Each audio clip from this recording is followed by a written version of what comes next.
So yeah, I saw like you worked a meta interview. So basically, a meta usually has two coding problems in 45 minutes, and we'll try to do the same. So we'll spend like 45 minutes on coding problems and last 10-15 minutes for feedback. Okay. Yeah, sounds good. I actually have a meta interview on 9th of January.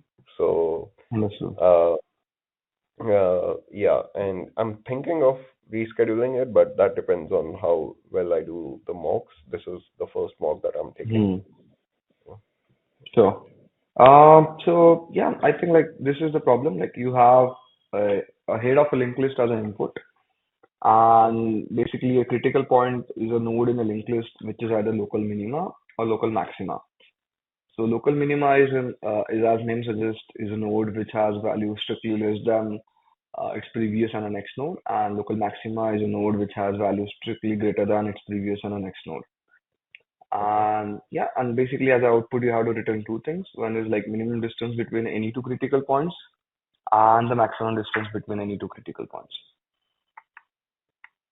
So go through the problem and the examples and let me know if you have any question. Yeah, sure. So to understand correctly, like given a linked list head return an array of length to main distance and max distance, where main distance is the minimum distance between any two distinct critical points. Mhm. Minus one. Okay. Okay, so that's why the first example is minus one, because there are no. Okay. And in this case,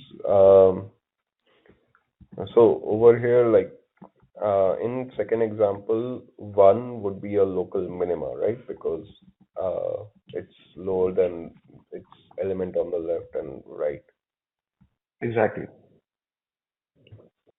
And, and same here, five would be a local maximum.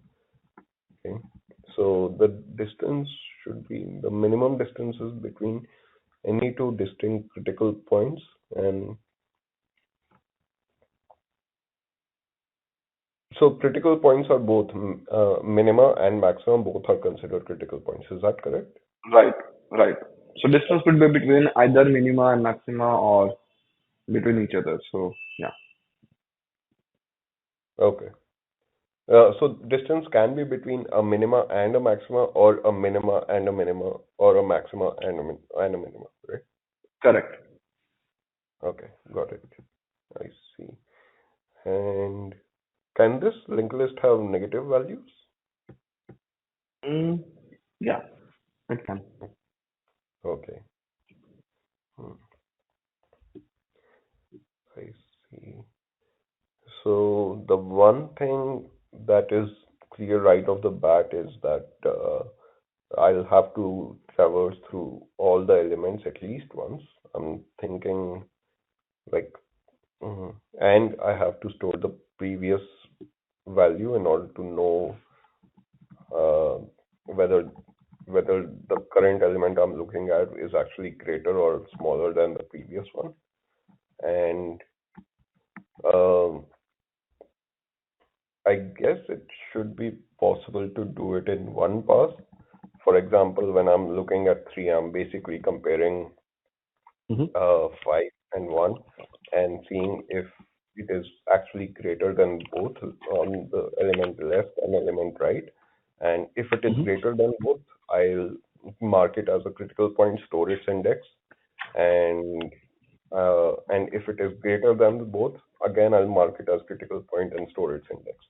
So now I will have the index of all stored in somewhere, and Hmm. then basically all I have to do is get the maximum difference between two indexes and the minimum differences between the two indexes.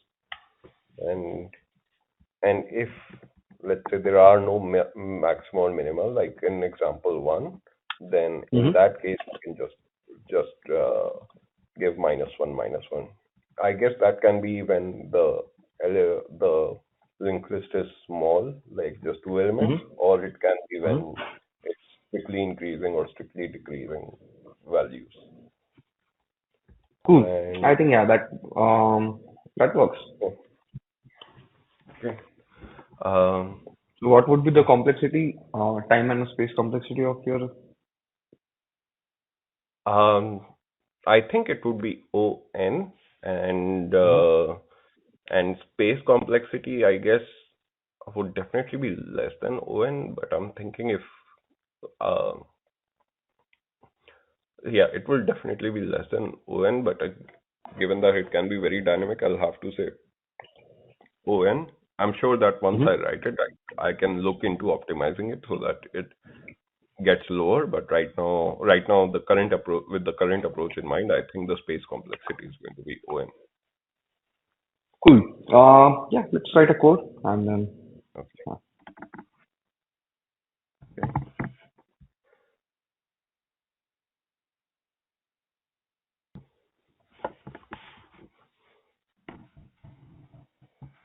So I'm only given a head, right? Yeah. Mhm. Okay.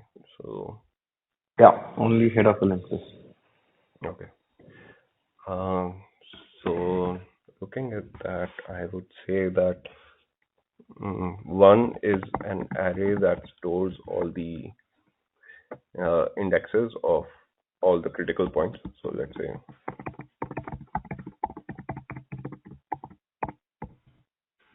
critical point index. And now what I have to do is prev, current, and next.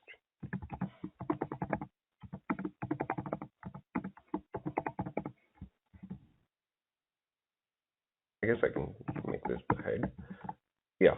So basically, for each element, for as long as there is a next element, which will be the, I guess this can be head dot next and head dot next dot next. Yeah. So as long as there is, like, I'm going to do while next and keep on going as long as there is one. So while next,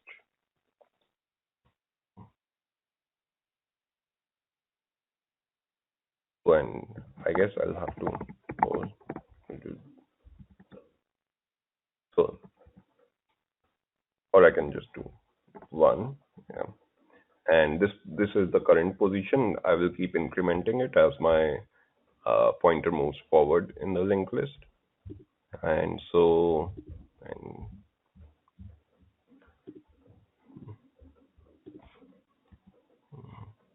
um, thinking if there is any edge case, but I think I'll return minus one if there is no next. Makes sense. And I'm naming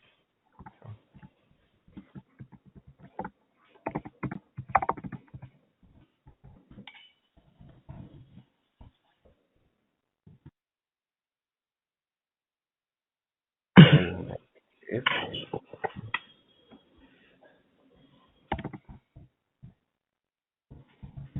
So I'm assuming the value can be I can get the value by just inputting prev.val of the linked list of the node of the linked list. Yeah.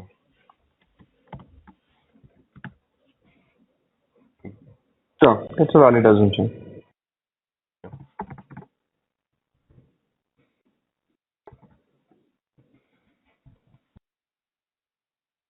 Or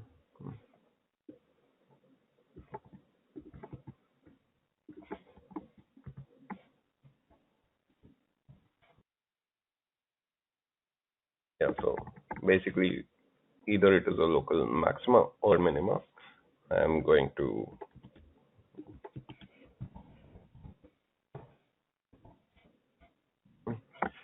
one thing I should have asked is that it is only when it is less or more. Yeah, I shouldn't put equal here, correct?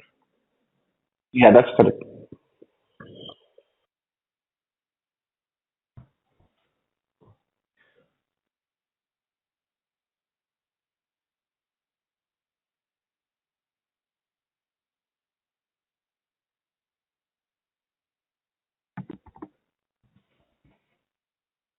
And along with that, now I can move to,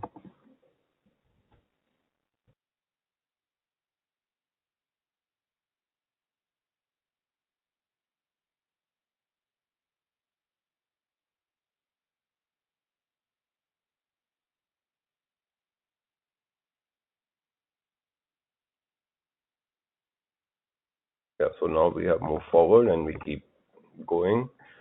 And now we have critical point index array full of all the local maximas and minimas. So obviously the first answer would be easy, like max distance would be easy. It would be like with point index 0, and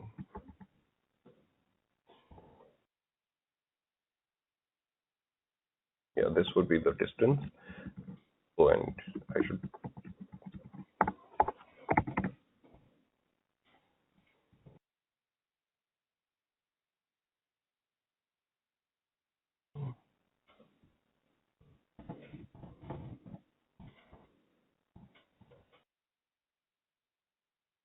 now, as for min distance, that's where things get tricky. Min dis For min distance, I have to basically loop over all the critical point indexes, Mm-hmm. and after that find the shortest distance. So yeah, I guess just looping over would be fine for I in. Mhm.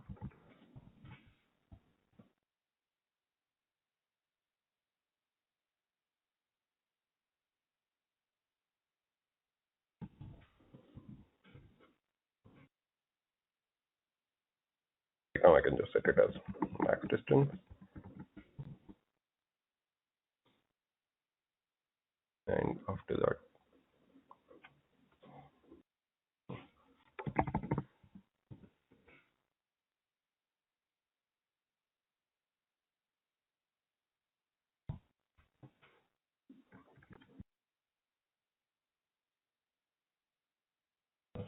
minus a, and in distance is equal to min of in distance and distance. Now I can just return in distance and max distance. And yeah, I guess that's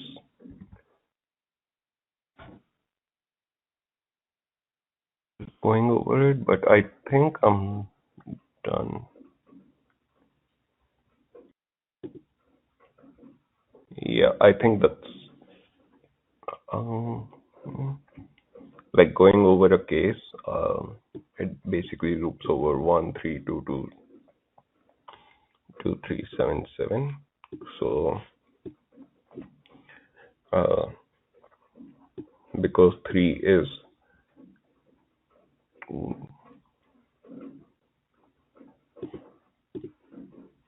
um, have I done a mistake here? Uh, no, I think that's fine. Because 3 is greater than previous value and greater than next value, it will get stored. So let's say, so we have stored 2, and again 2, then again this 3. So 3, 4, 5, and 6, 7, and just these. And in this case, the max distance will be uh, 5 minus 2, which is 3, and the min distance will also be 3. So, um, yeah, and the answer will be 3, 3. Is that right?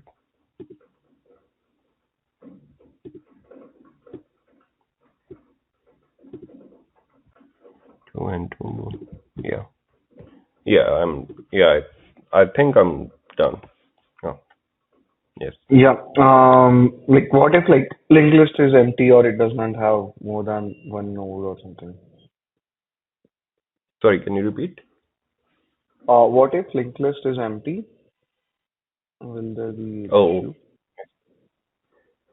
uh, if linked list is empty. Okay. Yeah. If not next or not head. Yes, in that case, just return -1 and -1. Makes sense. And uh, in yeah, in every other case, like if link, yeah, yeah, I think I can basically add if not current as well, but I think that would be yeah. I guess in that case, next will also not exist. So yeah, Okay. Let's try to optimize for space now. okay. hmm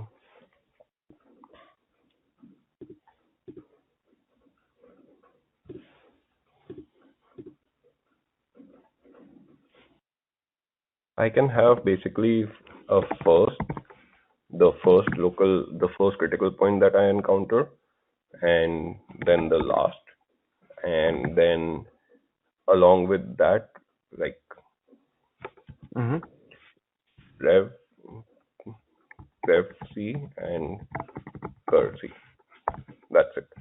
Instead of basically having the entire array critical point IDX, I can Mm-hmm. basically have these 4 points, and Mm-hmm. uh, and if prev and cur, I'll for each iteration I will check the index of I'll store the index of prev critical point and then Mm-hmm. current critical point, and after that Mm-hmm. I will just store it like this in the minimum distance, and Mm-hmm. and through that I will get the minimum distance. The first will be if there hasn't been a first, then that's it. The last would be after the loop has ended, I will just put the index of currency in the last. So that's it. Mm-hmm. So That sounds good. Should I go ahead? yeah, Yeah. And that way the space complexity will be O1. understood. Yeah. Uh, so right now I'm going to put all of these as 0, 0, 0, 0. Oh, actually that doesn't sound right.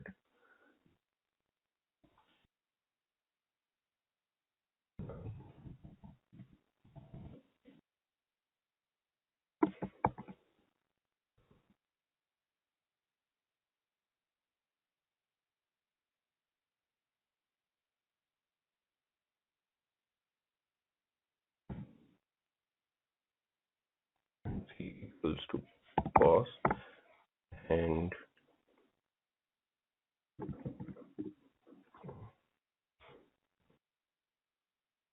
if mhm,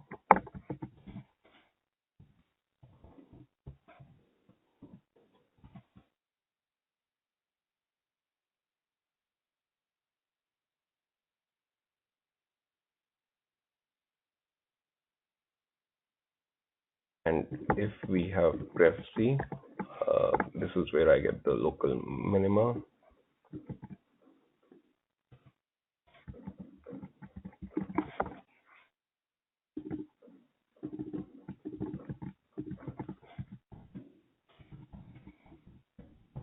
and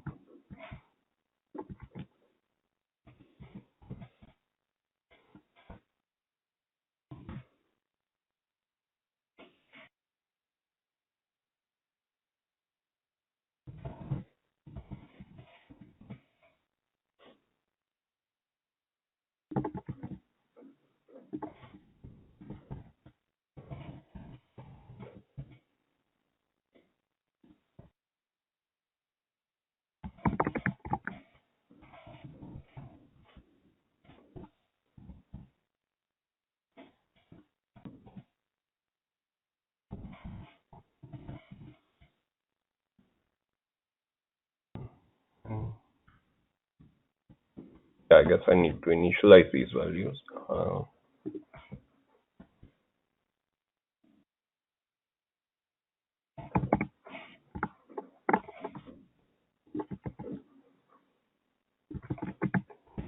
have it as -1 for now.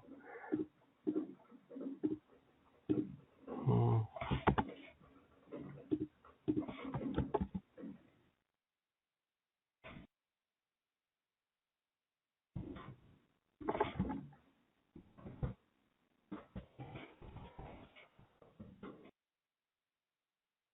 And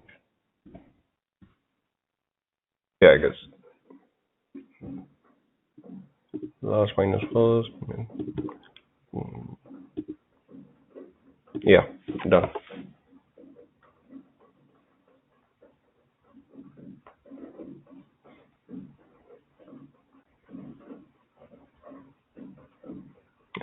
Hello, are you there? Hello.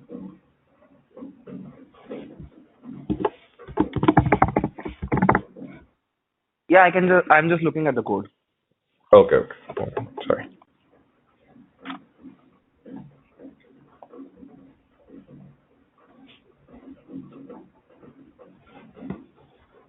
Yeah, I think this will do.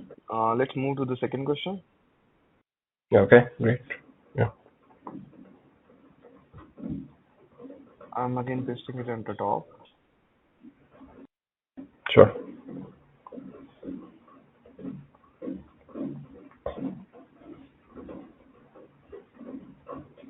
Yeah, so you have an integer array and Mm-hmm. you have to return true if it is a mountain array.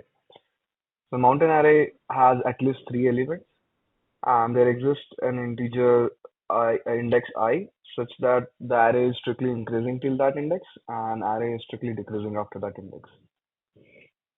I see. Okay. So will it always be a maxima? It can, or can it be a minima as well, like a upside down mountain? No, it will always be maximum. Okay. And so basically, at one point decreasing is true, like Mhm. like in the third example, yeah, it starts from 0, 3. After that, it's just Mhm. decreasing, decreasing, decreasing. If we had seen, if let's say over here there was a value 10 at the end, that would be false, correct? That's correct. I see. Yeah, that sounds uh, simple. Like Mhm. uh, over here, I can just, and yeah, in this case, it cannot. Okay. Yeah, that sounds simple. I can just go through the solution, but basically, I can basically have two Boolean variables. Mhm. Um, actually, mm, three Boolean variables. First should be increasing, and as long Mhm. as like the previous value and the current value are increasing, it's true. Once it starts being false, it has to stay false. If Mhm. uh, if it is if it is true again, then basically I will return false as a answer. And if Mhm. we have reached the end and it's still decreasing, then the output will be true, and Makes sense. that should be it. Yeah. So solution, and let's say we have ARR. Uh,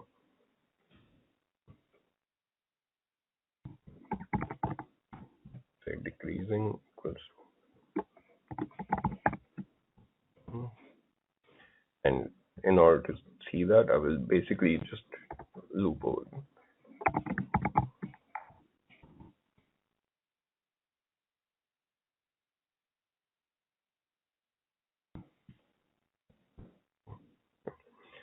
and yeah, if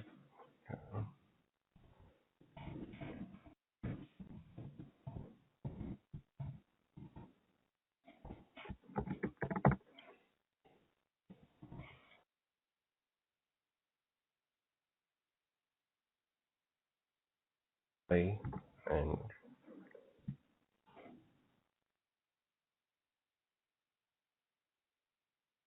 ARR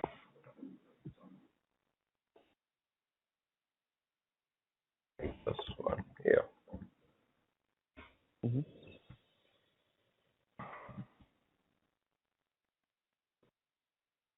And the other is flipped equals to 1. So flipped can only happen once. Basically, from decreasing can only flip to true once. Uh, Mm. and and once it's flipped, it if its value increases more, it goes more than true, I will simply return false at the time. Mm. And at the end of Okay. the loop, if the value has flipped more than once, I can just return true. Sorry, if the Okay. value hasn't flipped more than once, if it's not equal to 2, I will just return false. If it is equal to 2, I will return true. Understood.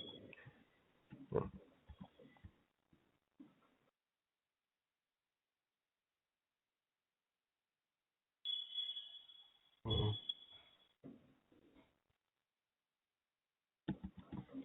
I think one thing I'm missing is like keeping track of like was it previously decreasing or not? And so, for example, uh, like 0, 3, it is increasing. So Mm-hmm.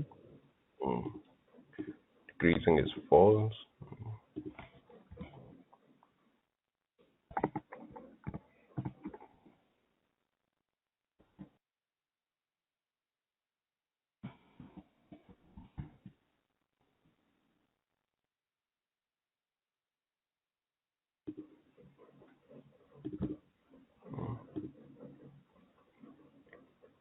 Yeah, I think so, but while true.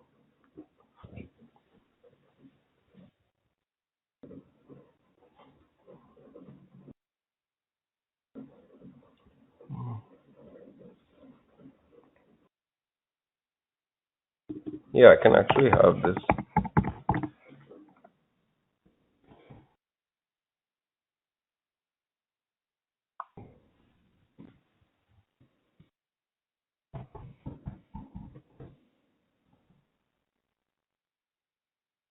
Yeah, this means that in and over here while increasing. So this has to be true at least for one value. Mm-hmm.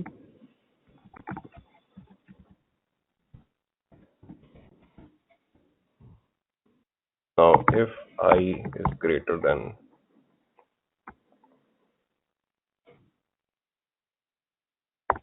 if I equals 0, meaning there hasn't been any increase at all, Mm-hmm. return false.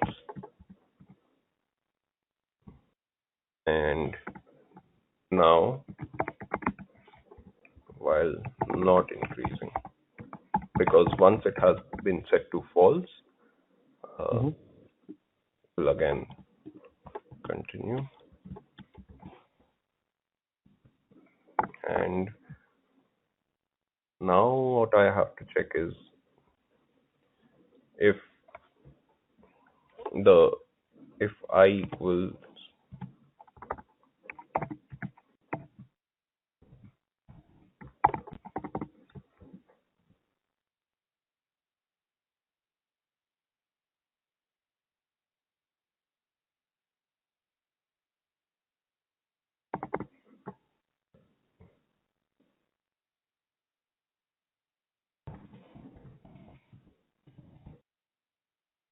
true, else return false.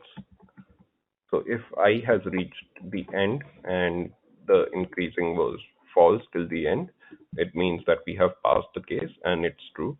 Otherwise, uh, in the value of increasing changed, in which case we Mm-hmm. return false.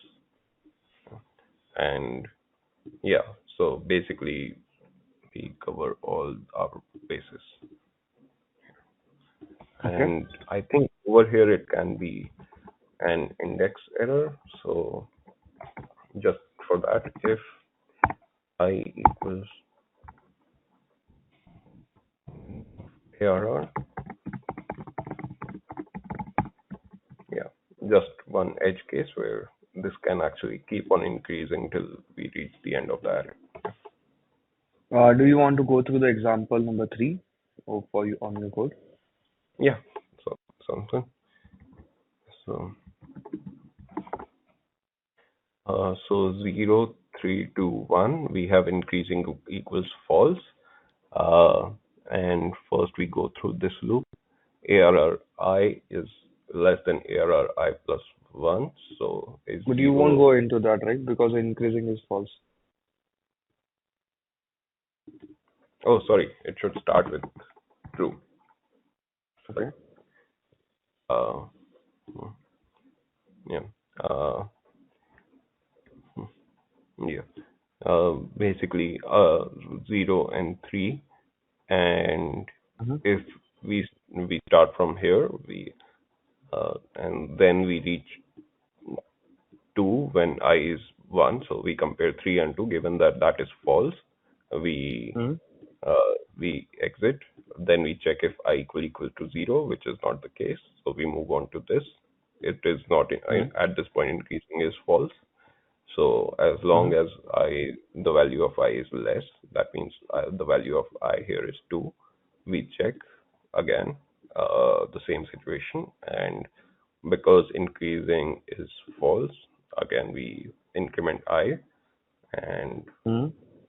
it keeps on going until it reaches the length 1, 2, 3, 4. Yeah, until I reaches 4. Uh, and then after that we check 4 equals I which is 4 equal length of array, and then we return true. And yeah, that's it. Got it. What if like array is entirely increasing? In that case, uh, yeah, in that case, this case will handle it. So basically, uh, as long as it is increasing, I will keep on increasing, and it will reach the length of the array. Like let's say it's Mm-hmm. 4 elements, so 4, and it will return false. Yeah. Yeah, but if like your I is already length of, is equals to length of array, you won't go in for while loop, and like it could be array out of bound, index out of bound, right? Oh, so I increment I here, like I starts from 0, Okay. and I, Yeah, but at the end it would be I minus length minus one, right? But I plus one would be the length of array. oh, I see. Yes, good point. Yeah, yeah, yeah. I can actually put this here. Yeah, the good point. Yeah, good catch. And same can happen here as well, I think. If it is strictly decreasing, then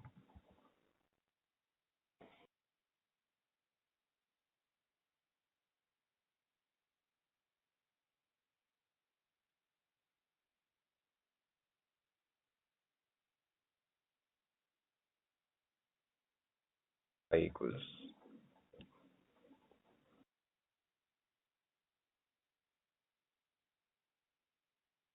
Yeah. Does that look okay, or am I still missing something? Like over here, technically, Do you want to like take a pause and kind of think about the test cases which comes to your mind? yeah, I think right now also it can go wrong because over here what Mm-hmm. I'm doing is I plus 1. Mm-hmm.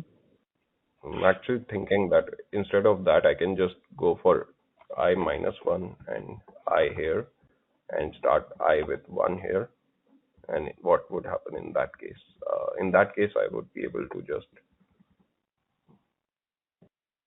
it's simple. But I'm thinking about it right now, not sure. Same with here.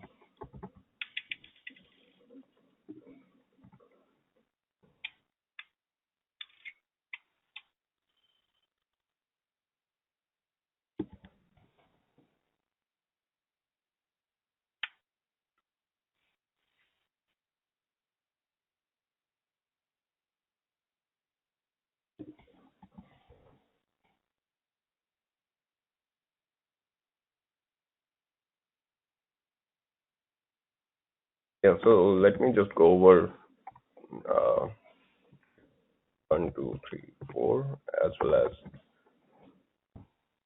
4, 3, 2, 1. Like Right. in both these cases, let's see.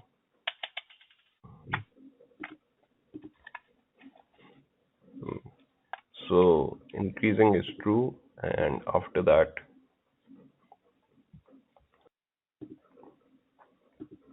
I is 1, so 1 and 2 are compared, then 2 and 3, then 3 and 4. Mhm. Mm-hmm.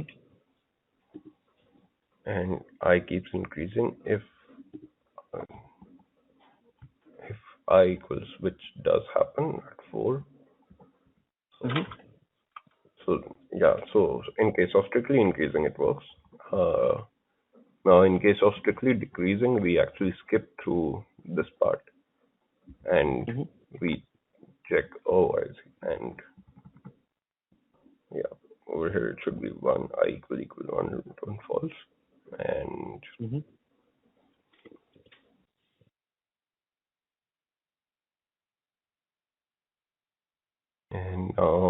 we are looking at,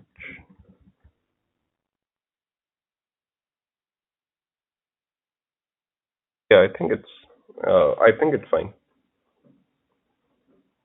Okay. Do you think, No, I don't have is it any clear? test case in my mind which will fail.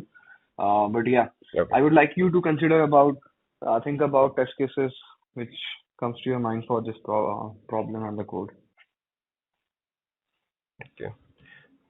Yeah, other than this, the test cases I'm thinking of is where it is uh, like where there are multiple points.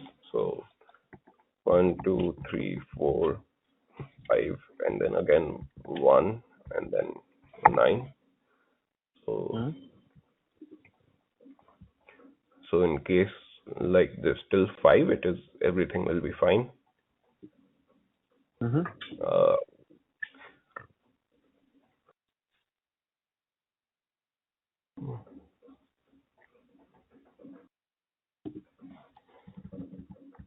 yeah, until 5, everything is fine. After that, we will go to not increasing and then increasing flips. So, but at the last, when I is 1, 2, 3, 4, 5, 6, when I is 6, the increasing flips again, Mm-hmm. and 1, 2, 3, 4, 5, 6, 7. And given that the length does not match I, Mm-hmm. this last condition is not true. So we return false. Yeah, I think that's the longest scenario, like the scenario in which the entire ON will be parsed to return false. Hmm, I'm Okay. thinking of other edge cases. Given that I'm checking for length here, I think it should be fine. Now it can have like super long length, that is fine. Uh, yeah, yeah, I'm confident that this will work. What about like if array is strictly decreasing, like right from beginning? Strictly decreasing as in 4, 3, 2, 1, right? Oh, your I equals to 1 will take care of it. Okay. Yeah. Um, sure. I think yeah. This should work. What would be complexity of this? The time complexity will be ON and space will Hmm. be O1 because I'm not really creating any array, just these variables increasing and yeah, just the variable increasing and I. So O1. Cool. Awesome. Yeah. I think I don't have any other question. Let's pause for feedback. Yeah. Um, I think yeah, you did well in both of the problems. By asking clarification questions and making sure that you understand the problem first, and then only jumping into the implementation details. So that's a good thing to do even in the actual interview also. And even while like you were thinking about like how to do it, like you were communicating about it, like your thought process. Not just like you thought about solution and then just sharing the solution, but like even while thinking about it, like you were talking to me like about like what are you thinking and all, which is good. For yeah, you also like made sure that like while before writing the code, you get an you get an approval from me about approach and complexity, and the correctness of the approach. So that is another a good point because like I have seen candidates implementing a wrong solution or approach in their mind and wasting time, and at the end there is no way, there is no time left for thinking about the right solution. So I think like what you're doing is a very practical thing, and you should keep doing that. And Thank while writing code, also like you are communicating about what you're trying to do here and things like that. One thing I would suggest you to think about is rather than having a very generic function name solution, right? Think you. about a function name which is more related to the problem itself. So, for example, in the second problem, it could be is mountain array. For the first problem, get mean and max distance, or something like that. So, yeah, that would be a small thing. It wouldn't hamper much, but like, yeah, it does create that mindset that the candidate has uh, practice a lot, but has don't have much hands-on in current job. So something like that kind of impression. So I will say that it's good to use a meaningful name rather than just solution. Okay. And yeah, I think that is the only point in terms of code quality, I would say we should think about. Um, yeah, and I'm thinking like in the first problem, you did not think about linked list being empty and things at the initially. So make sure that you think about those corner cases upfront. Um, Similarly, in the second problem, like yeah, there were a few issues with like different kind of test cases. So in the actual interview, if you have enough time after your completion, you're done with the code, right? You can go ahead and try to run your code against some sample test case, or you can try to come up with like a few test cases of your own. So yeah, so that creates a good impression that you are not just a guy who just writes a code and but like you do actually care about whether it's working or not, and so that's a differentiation between like a college grad and the person who has industry experience. So yeah, so if I'm not saying that do it for first problem itself, but at least for Mhm. the second problem, if you have time, right, after writing your code, you can ask interviewer like, do you want me to go through the test case or do you want me to think about some test cases? Yeah. Okay. Yeah, that But sounds yeah, great. based depending on this interview, I would have given a high call for E4. Yeah, I think like Okay. I'm Thank guessing like E4 is something like which you're targeting at Meta. you. Yeah, I'm targeting both E4 and E5. Okay. I'm just not very confident right now. Like, although this problem went well, right this right before this, I was practicing some other problem like sub array Mm-hmm. sum equals k, and I was like struggling with that a little. So that's like so those are the problems I'm working through. In case of Mm-hmm. backtracking, like I currently work at Google, so I've already cleared the interview 2 years ago. So yeah, I'm just like looking for a change, so that's why going Okay. through that. And But how many years of experience you have? uh, in India, I worked for like 4 years, and in US, Mm-hmm. yeah, just one and a half. Okay. Cool. Um, cool. Then I think like for E5, I think like you do need coding wise, it doesn't matter like whether you are E4 or E5 is what you are targeting. Because Hmm. coding interviewer at Meta don't have a labeling guideline. So basically, if I'm taking a coding interview for a candidate, I just say that whether this candidate has a coding skills which are required for Meta. It doesn't like I don't specify the level. And like another thing is like, but for the E5. I think like the differentiating factor would be your behavioral interview and the system design. Yeah, I'm going for machine learning system design. So yeah. Yeah, right now first I have Understood. the screening interview, the 1 hour screening interview on 9th. So right now Okay. preparing for that. Cool. Awesome. Yeah. Then don't worry about a lot about leveling part. Then just practice coding. And So, yeah, that would be the those are the feedback. And all the best for your mhm. actual interview on 9th. Yeah, thank you so much. Thank you. This was very helpful. Yeah. Yeah. Cool. Have a nice day. Bye bye. You too. Bye.